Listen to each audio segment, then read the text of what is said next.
All right, NBA free agency is here, and there's a lot going on. Just going to look at the 3 teams that had the biggest impact so far. And this is just since the beginning of free agency, not looking back at the draft or anything like that.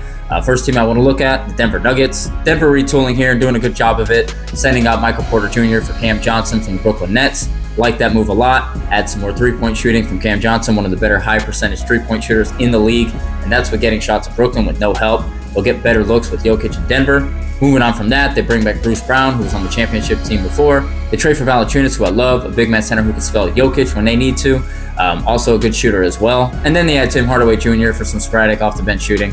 He is a roller coaster, but still good fits for Denver. Good moves so far to put them right back into contention. Second team I want to look at, the Houston Rockets. Yes, the KD trade came prior to free agency, but something I wanted to point out, the Rockets adding Dorian Finney-Smith from the Lakers, as well as extending Jabari Smith, and bringing in Clint Capella from the Hawks, somebody they've had before and shown success with. The biggest thing about these moves that I like is not that they're as impactful as what Denver just did, but that they show an understanding for what this team needs specifically. A lot of teams have tried bringing in Kevin Durant over the past few years and just letting it run. The Rockets are approaching it the right way, building around what they had, even if it is just a short-term move.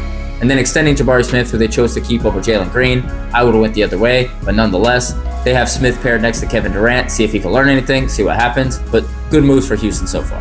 And lastly, there's tons of things going on, but the biggest impact news so far with the Milwaukee Bucks cutting Damian Lillard and bringing in Miles Turner from Indiana. I don't really get this move because even if you said you were going to trade Dame and everybody knew it and you were going to get lowballed left and right, you would have got a better return than just cutting him and owing him $22 million a year for the next 5 years. Makes no sense. And yes, the Bucks do bring in Miles Turner from Indiana, which is a nice little move to steal from a rival. However, they still look like they're in full rebuild mode.